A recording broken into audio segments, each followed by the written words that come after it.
those companies also knew, and we know this from their internal documents, that to avoid severe global warming, they needed to act then. They needed to start replacing fossil fuels then. When governments tried to do that, those fossil fuel companies banded together and came up with a playbook to stop that from happening. We could see trials in this climate litigation. We could also see the biggest settlement in legal history, potentially, because the damages are so enormous.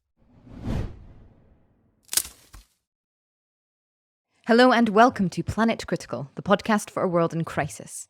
My name is Rachel Donald. I'm a lecturer, a climate corruption reporter, and your host. Every week I interview experts who are battling to save our planet. My guests are scientists, politicians, academics, journalists, and activists. They explain the complexities of the energy, economic, and political crises that we face today, revealing what's really going on and what they think needs to be done. This is a critical time for our planet. It demands critical thinking. Click the subscribe button now and go to planetcritical.com to learn more. My guest this week is Benjamin Franta. Ben is the founder of the Climate Litigation Lab at the University of Oxford, where they do research which is used to inform climate litigation around the world. Climate litigation involves lawsuits against companies, institutions, individuals who have aided and abetted public deception, the suppression of information, and to put the whole world in danger by driving the climate crisis. Who are the number one culprits? Big oil. Ben and his team do evidentiary and strategy research, and their aim is to produce practically impactful work.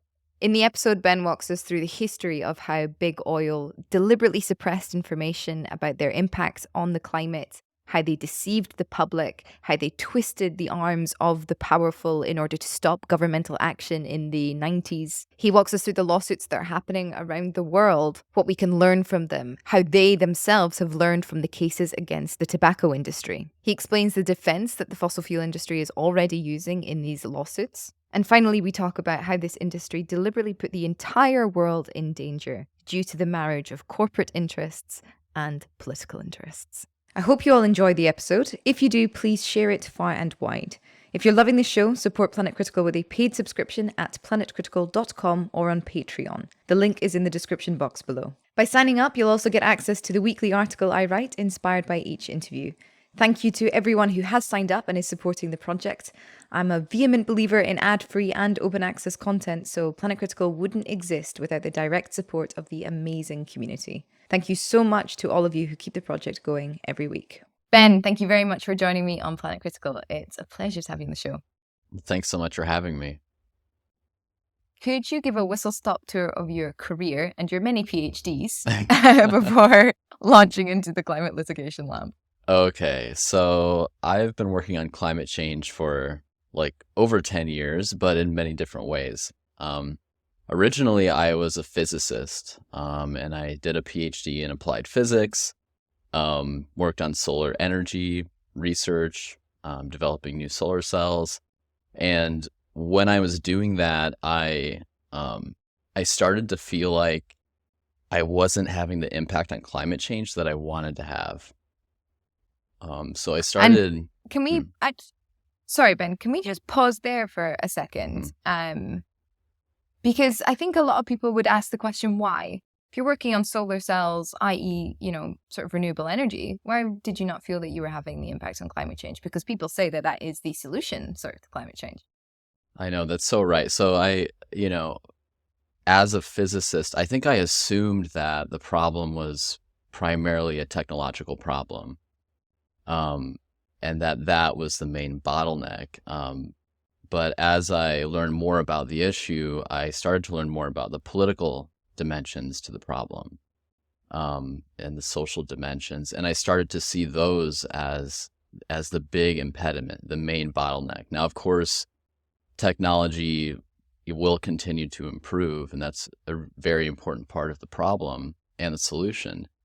But actually getting that technology developed and implemented and deployed, that is a social problem. That's a political problem.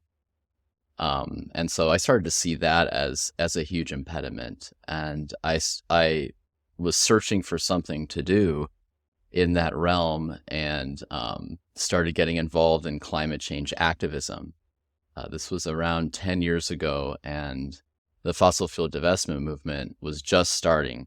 And it's interesting to look back, because when that movement started, it really was seen as a radical thing to say that we shouldn't invest in fossil fuels. Now it's almost obvious. It's sort of a no-brainer. It's like, if you want to change the energy system, then it makes sense that you have to change your investments as well on a global scale.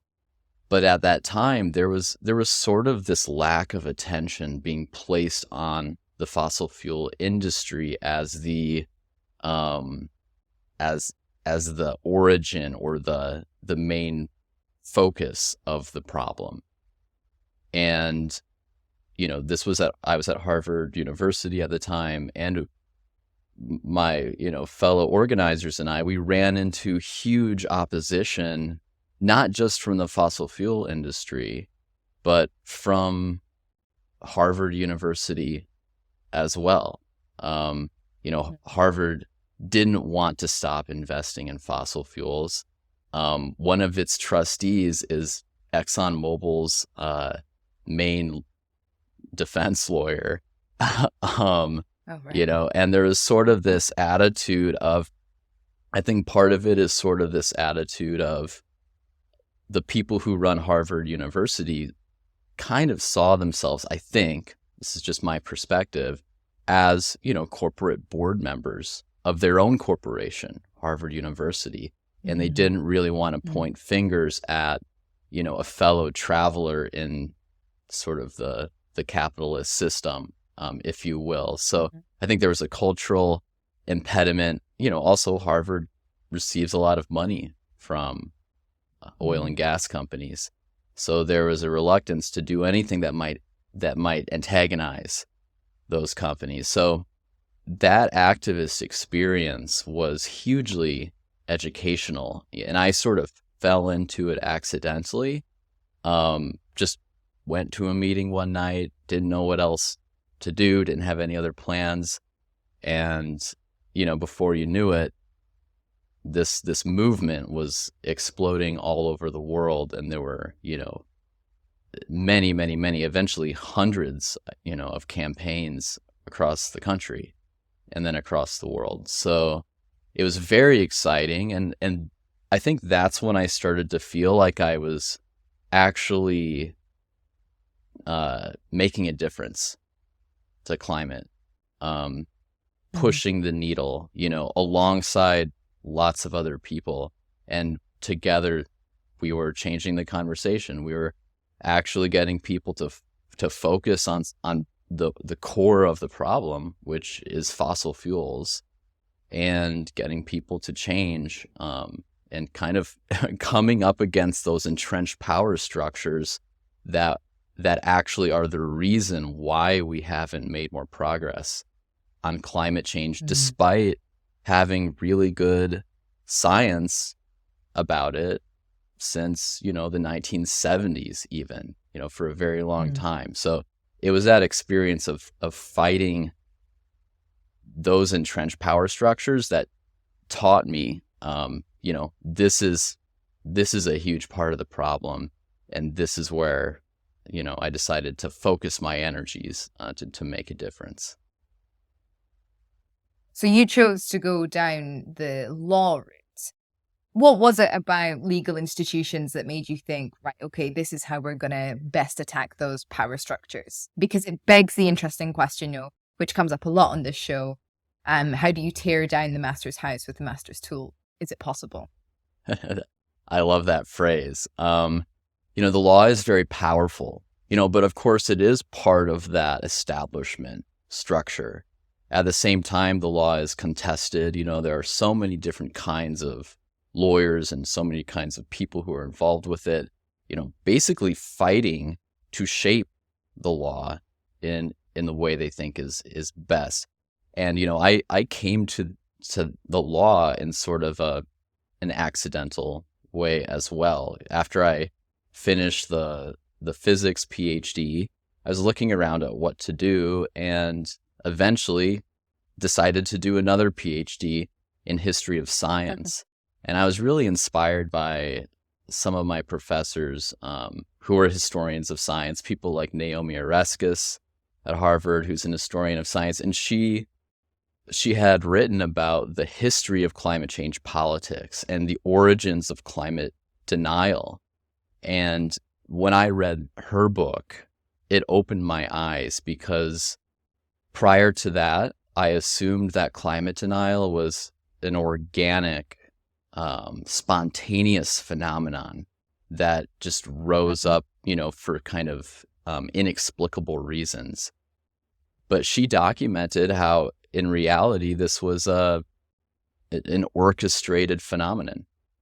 That propaganda campaign. Absolutely, that a combination, an alliance between corporate interests and ideological political interests came together to create climate denial, to invent it, and to make it mainstream. And so,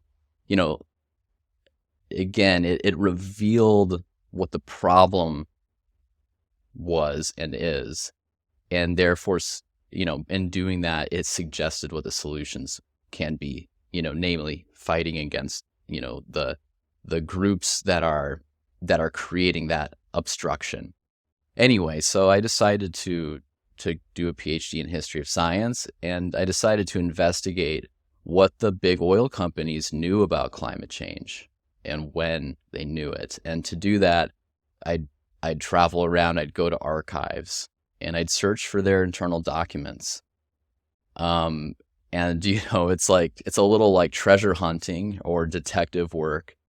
So I'd be looking through documents that, in some cases they hadn't been looked at, since they'd been deposited in that archive, say 40 or 50 years ago. Mm-hmm. And every once in a while you find something really important.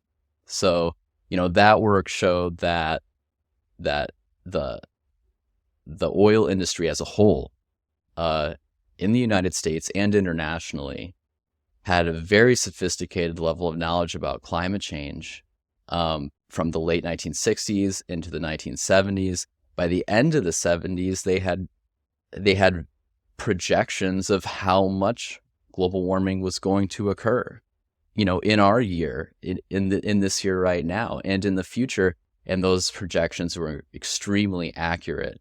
And crucially, those companies also knew, and we know this from their internal documents, that to avoid severe global warming, they needed to act then. They needed to start replacing fossil fuels then. And I'm talking about, 1980 or so.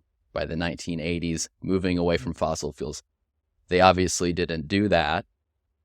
And instead, when governments tried to do that, those fossil fuel companies banded together and came up with a playbook to stop that from happening.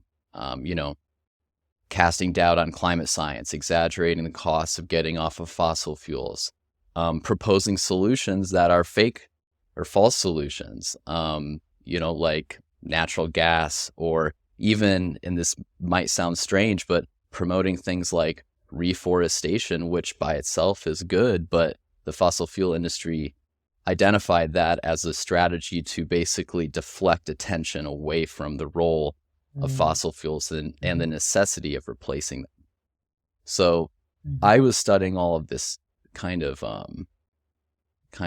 political and social strategizing by the fossil fuel industry, and this is around 2016, and a whole new wave of lawsuits began around that time, modeled after tobacco litigation and similar to opioid litigation more recently. And those lawsuits basically said, look, these companies knew about the damage that their products were going to cause, and instead of warning the public like they should have, they concealed their knowledge, and then they went ahead and denied it and prevented anyone from solving the problem. And now the damage is actually occurring, and someone's got to pay for it. And if it's not these companies, then it's going to be taxpayers and victims. And so it stands to reason that it's fair, and as a matter of law, these companies should potentially be liable for that damage.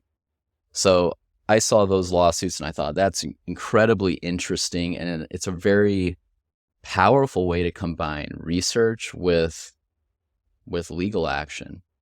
So then I got interested in the law, and my advisor at Stanford, where I was then at that time, he is an historian of the tobacco industry and a prolific expert witness in tobacco trials. So, that was incredibly helpful in terms of understanding what did the tobacco industry do, and a lot of these industries use the same playbooks, and then using that as a way to jumpstart that investigation of the fossil fuel industry. Amazing.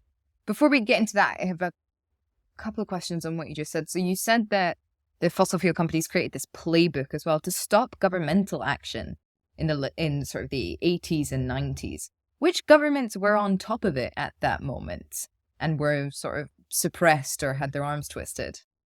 Well, governments like the United States, also governments in Europe were more and more interested in controlling fossil fuels. International awareness of the problems related to fossil fuels was growing throughout the 1960s, the 1970s, and the 80s as well. And through the 80s, there was more and more momentum towards an international agreement of some sort in order to control fossil fuels and avoid severe global warming. And what's amazing is that one of these internal documents from Exxon from the late 1980s, it is a strategy document that describes a presentation given to the board of Exxon at that time. And it says specifically that, look, recently the world has tried to control chlorofluorocarbons, CFCs. These are the ozone depleting chemicals through the Montreal Protocol and things like that. And the whole strategy document was about how to prevent the same thing from happening when it came to fossil fuels and global warming. And so the industry specifically set out to make sure that the successes that international environmental treaties had achieved before would not be replicated when it came to global warming. And what's even more amazing is that strategy, that master plan, that overall strategy document and idea, that was shared with other oil companies all around the world. And so that's why we see this sort of coordinated response from the oil and gas industries starting in the late 1980s. And they're all saying the same thing. They're all saying, no, we can't trust climate science. We have time to do more research. It's not that bad. It's too expensive to get off of fossil fuels and so on. So they're all saying the same thing. They're all going off the same strategy book. And was that playbook then to influence public opinion? Because public opinion then votes in representatives. Part of it was to influence public opinion, and part of it was to just water down any sort of international treaty that might come about. It was to block national, and regional legislation and regulation. The industry became quite sophisticated at targeting certain populations, like influential individuals, like targeting business leaders, things like that. And so, in a way, the influence over public policy and the influence over the population's understanding and beliefs, they became combined because these companies realized they could influence, both at the same time that they're connected as well. So, it was a massive propaganda campaign. And what is amazing to me, because we've seen corporate propaganda campaigns before, of course, And a lot of these strategies, like, manipulating economics and downplaying the science, those are somewhat familiar. We see those from, tobacco industry. We see those from other industries as well. But what's amazing to me, at least, is that these companies knew that what they were doing, that success for them meant a massive and enormous level of damage and destruction for everyone else on Earth, and destruction that would be irreversible. So, it's sort of to see that, to understand that, and then to force that to occur, I think is amazing. And I think it's, on a moral level, unforgivable to impose that on the world. And so, I think it's another reason why legal action is so important, because we really should have just accountability for what we know has occurred. And that's a big part of solving this problem going forward as well. All right. So let's talk about Climate Litigation Lab. But before that, what could we be suing them on? Crimes against humanity? Is that what we could be looking at in the near future? Well, we already are, actually. Recently, there was a submission made before the International Criminal Court by a group of young people, international coalition of young people, alleging that the actions of BP, that oil company, that their historical actions constitute a crime against humanity. So that's a leading edge argument. It's new, at least in that, kind of formal context. But in different countries, in different legal systems, there are different ways to go about seeking accountability. So, as I mentioned before, in the United States, there's a set of cases that are basically based on corporate deception that are similar to, tobacco, opioids, even things like lead paint litigation as well. And the basic, story in these cases is that these companies knew, that their products were harmful. They covered it up. They lied to the public about it, and now the damage is materializing, and they should pay for their fair share of that damage. So those are high stakes cases. They're worth, potentially enormous sums of money, and they also have the potential to have an important truth exposure function. The U.S. has a powerful legal discovery system where, prior to a trial, the parties discover information from each other, documents, they perform depositions and so on. And so this is a really important part of the entire process, because the public deserves to know how this happened, and who should be held responsible. It also in the court of public opinion. And this discovery process is why we know so much, for instance, about the tobacco industry. That's how, more than 10 million documents were discovered and obtained through legal discovery in tobacco litigation. And that's why we know so much about the deceptive activities of that particular industry. So that's another important part of that system. But there are cases occurring all around the world, in Europe and elsewhere. There are cases against governments and against major fossil fuel companies and kind of fossil fuel related companies that are asking the court to order the defendants to align their activities, their business plans, or their policies with, internationally accepted climate goals like the 1.5 degrees Celsius target in the Paris Agreement. So that would, practically speaking, entail decarbonizing their businesses or putting those policies in place immediately and in a very aggressive way, and in a way that we know is needed to avoid really severe global warming. So those cases are also really important, and they're more forward-looking. Then we have these human rights-based cases, the international court cases. The European Court of Human Rights is currently considering whether, the member states in Europe, for instance, their inadequate action on climate change, does that constitute, a human rights violation?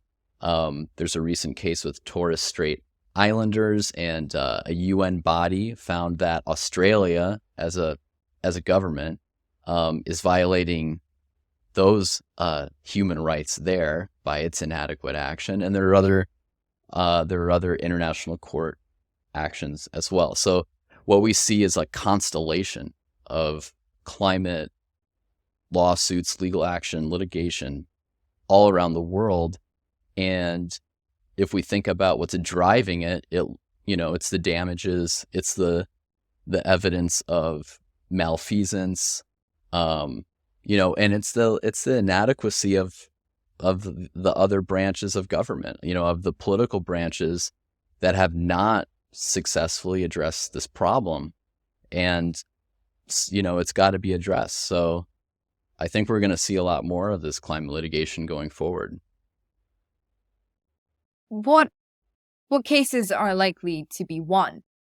And then also, what are the power relations in place that could be harmful to such winning? I'm thinking of the Supreme Court in the United States and how it was stacked by Trump. And therefore, I'm assuming, to be honest, if a climate litigation case was brought before the people who overturned Roe versus Wade, it would likely to be struck off at that level. So can you walk us through the complications of this as well, and the likelihoods of one case going through and then hopefully setting a precedent? Absolutely. And also the potential obstructions? Absolutely. So the future of this litigation is not yet written. We don't know, what direction it's going to go in and how successful it's going to be. So, I try not to speculate too much, at least in terms of what might happen. I'm pretty optimistic about the ultimate success of climate litigation in general. It might be hard to predict a particular case or a particular strategy, but I think if we take a step back and look at the bigger picture, we have a massive harm that is occurring year on year and getting worse and worse. And it's a recurring harm. It's not something that happens once. It's recurring. So this is going to be an issue for the foreseeable future, for decades at least. And we have more and more evidence of malfeasance, of unlawful and, quite shocking kind of on a moral level activity. And that's not going to be forgotten because it's tied so directly to the damages that we see. And, at the end of the day, at least when it comes to fossil fuel companies, it's generally not lawful to deceive the public about the product, deceiving the public about the side effects of the product. And a side effect of fossil fuels is global warming. That's generally unlawful. It's also unlawful, generally speaking, to deceive the public about what a company is doing about the problem. And that's a big issue today. We see advertisements from lots of companies, fossil fuel producers, but also other companies and, the airline industry and so on, promoting themselves as, green leaders and things like that, when if you look at the actual numbers, how much they're investing in green energy, what are they actually doing? It's arguably very misleading. So, all of that stuff is just kind of standard law. Like it's not allowed under a lot of legal systems, regardless of whether it has to do with climate change or not. And so, in some ways, the climate issue is new and unprecedented in terms of its scale and importance for, a lot of things about living on the planet. But in other ways, it bears on areas of law that have been litigated for a long, long time. So, I think that overall there are good chances of success. Now, to get to your point, which is like what's going to happen in the United States, there's the Supreme Court and everything. Again, I want to avoid speculation, but there are different ways that cases can resolve. If we look back to tobacco litigation, for example, in the 1990s, a bunch of attorneys general across the U.S. sued the tobacco industry under very similar arguments. And, one thing the tobacco industry tried to do first was get immunity through Congress. And it's sort of as a settlement, but a settlement that would have been brokered by the Congress. And it would basically say, the industry would pay this much money, and in return, we'd pass new legislation that would immunize the industry from legal liability in these certain areas. And it's basically a settlement through Congress. That didn't work, and eventually, the industry made the master settlement agreement the end of the 90s with the states in the U.S. And so, that's how that particular litigation resolved. So, we could see trials in this climate litigation. We could also see the biggest settlement in legal history potentially, because the damages are so enormous. So, there are different ways that this can resolve. And of course, a major impact of litigation is public communication. This is dramatic. It's gonna highlight issues of damage, and really make them concrete. It's gonna put dollar figures on just how much damage is being done by global warming, and how much of that, the defendants should be fairly, justifiably responsible for. And, that shifts all of our understanding of this problem, makes it more specific. So, I think that's going to be a major impact of this too. And then of course there's the global equity and justice issues, where regions of the world that have contributed the least to this problem, in many cases, are getting hit the hardest. And so there's an international component to this too, which, I don't know how that's going to play out. It's going to be extremely important though, I think. So, and that's going to be, also a geopolitical issue. Sure, but I mean, we're seeing already from the COP conferences a sort of inability to cooperate internationally and to take responsibility for the damage done by Western and colonial nations. And one of my sources who I was speaking to during COP27 was saying that the United States is extremely reticent to start a loss and damages fund and call it a loss and damages fund, to call it or to name the impact that they have had on the world, because then it will open up the government to litigation, which they will sort of lose. It sort of admits culpability just in the process of involvement in that kind of international cooperation, which would lead me to think that these lawsuits, or like any sort of change using institutional power, is actually going to be driven by citizens, concerned citizens and activists and lawyers who are willing to help take on these giants. Is that what we're seeing thus far? I think that's right. I think that's an accurate read on the situation.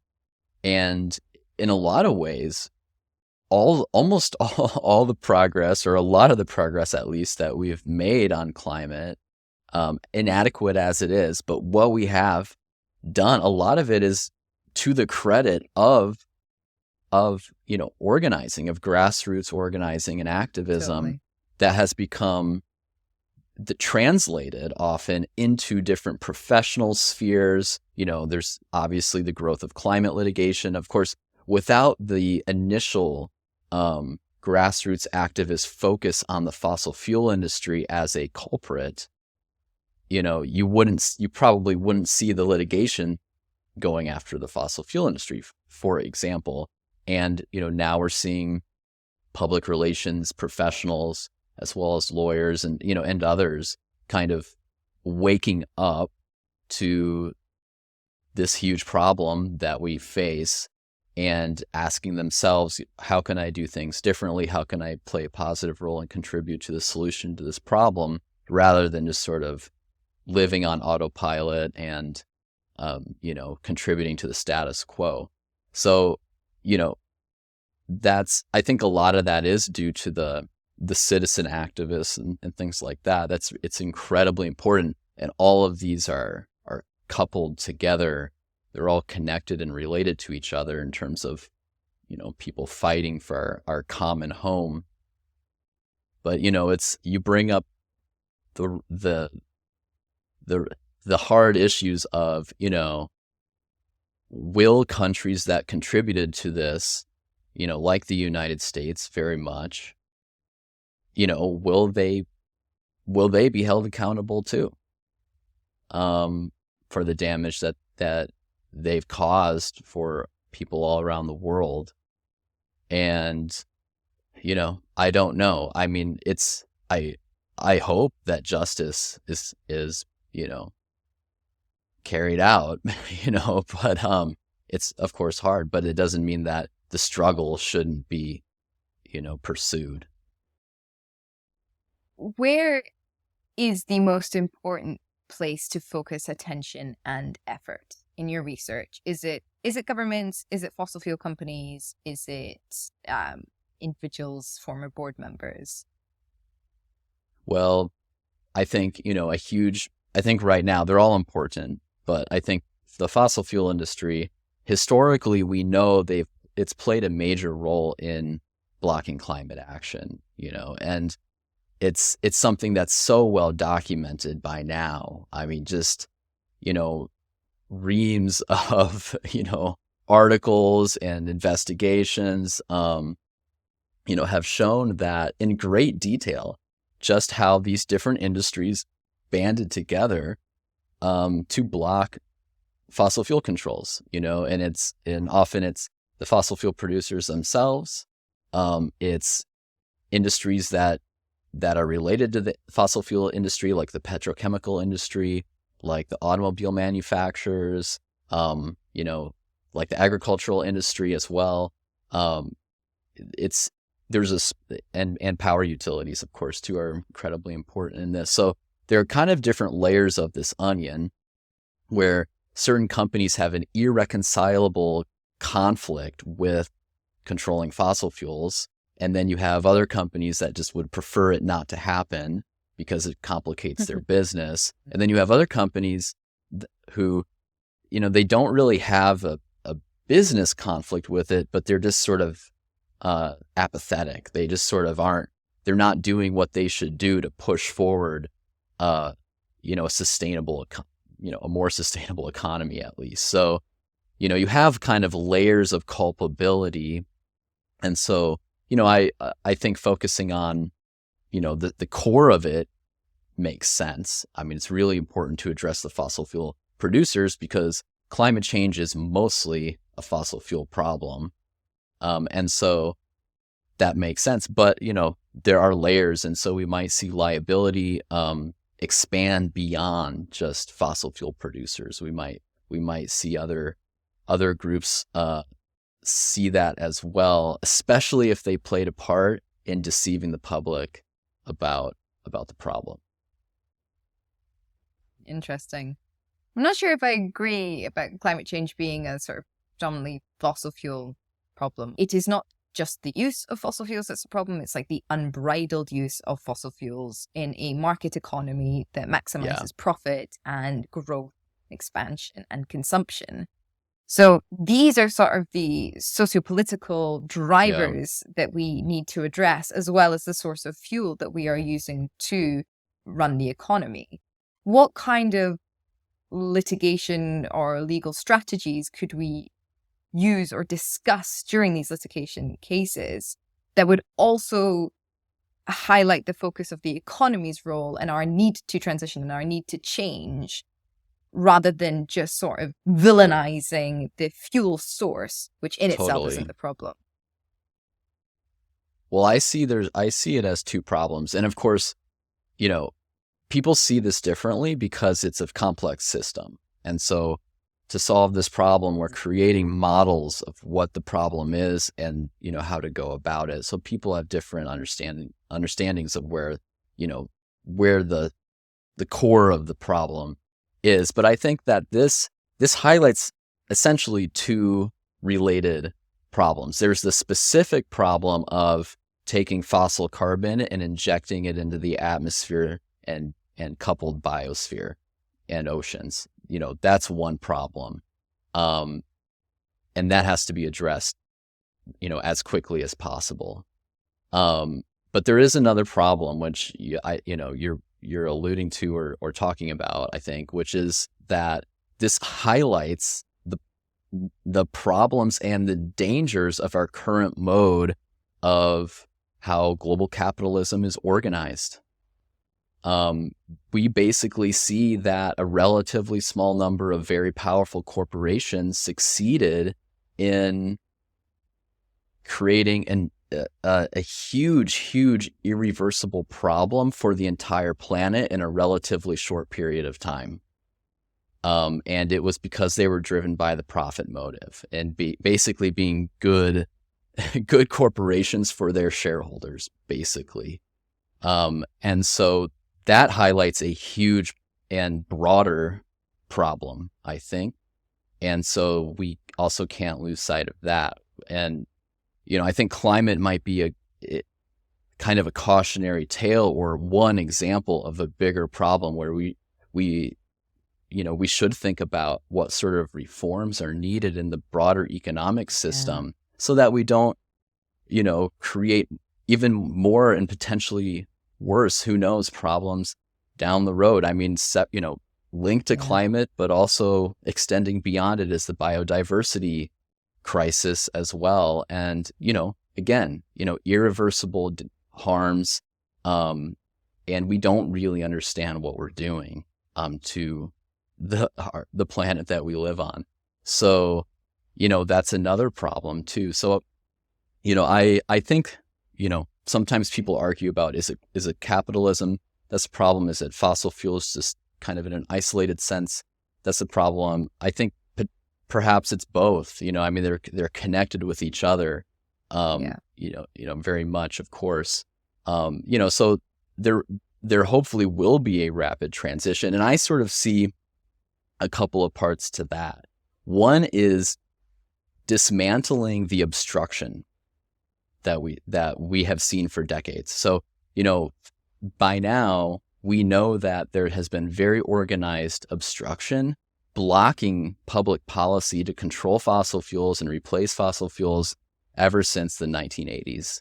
And it's been very successful, and it's global in scope, and it's very coordinated. And so now we have a better and better understanding of that, and that needs to be confronted, and that needs to be dismantled, essentially, so that we can actually make progress. So that's part of it. And then we need to ensure that the broader economic system is doing what it should do to solve this problem. And by that I mean, we see the economic system is, of course, bigger than fossil fuels, but we don't see adequate action from, the financial sector, from, lots of other different sectors around the world, and they need to be taking greater action too.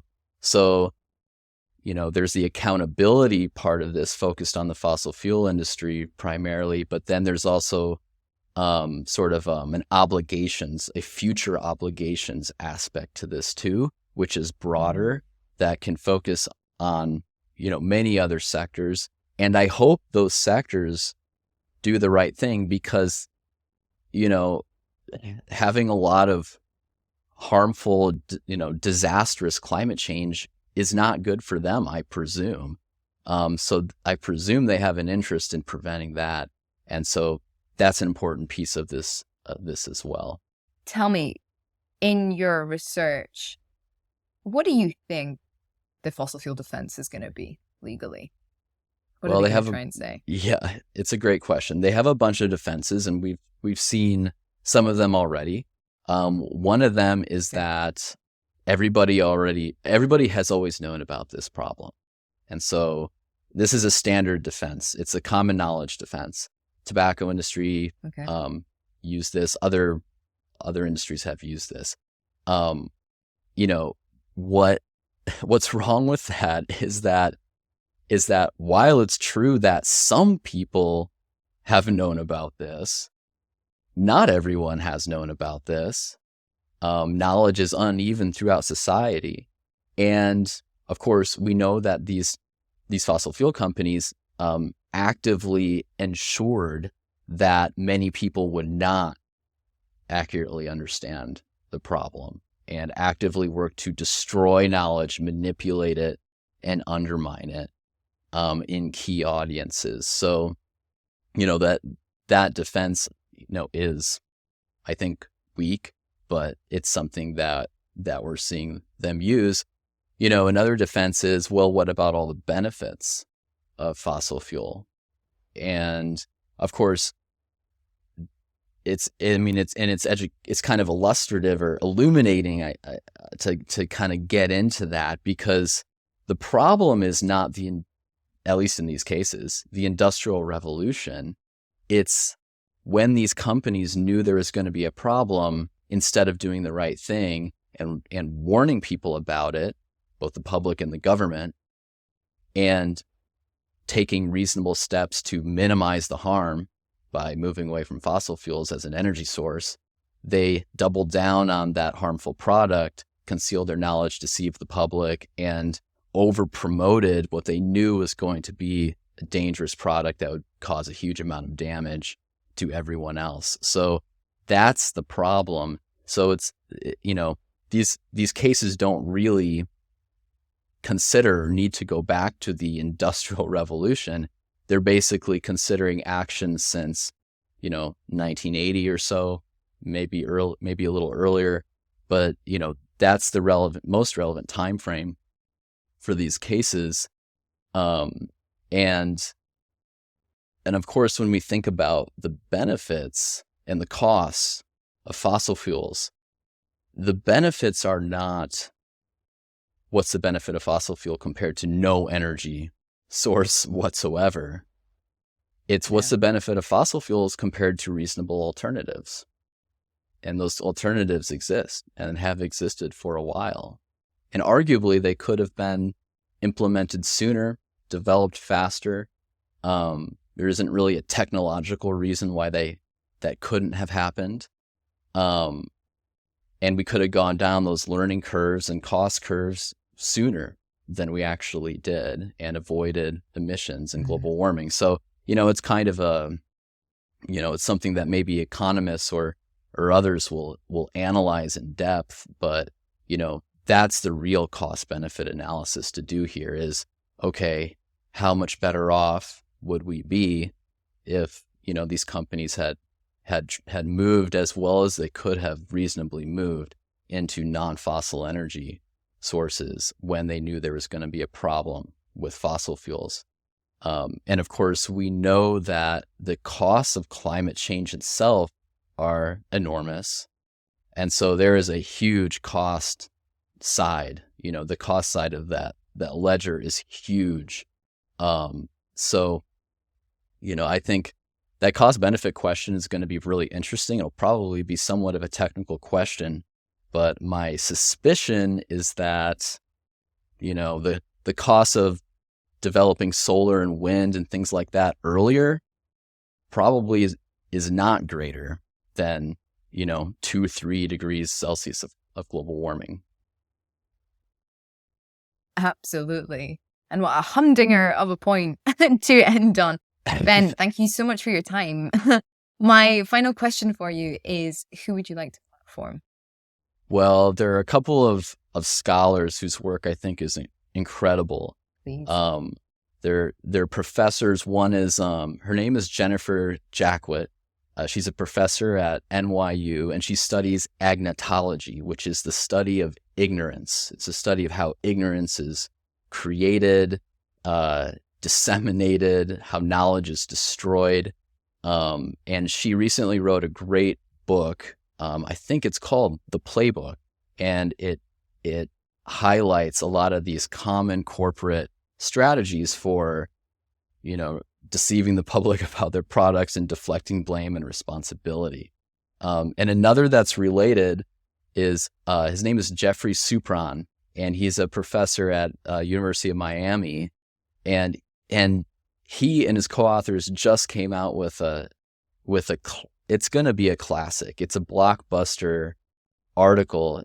As much as I can say a scientific article is a blockbuster, this one is, because what they did was they took all of Exxon's internal projections of global warming and combined, did a statistical analysis of all of them and compared them to what actually happened. And they show, and you can see it in the pictures, it's so clear. They show that Exxon's predictions of global warming were incredibly accurate. And it's just powerful. It's powerful to see that. And then, of course, the company went on to, tell the public the opposite thing, to say climate models aren't reliable, don't believe it, we don't know if climate change is happening, and so on. So it's just a really powerful piece of work. It was published in Science magazine yesterday, and it's making the rounds, and it's powerful.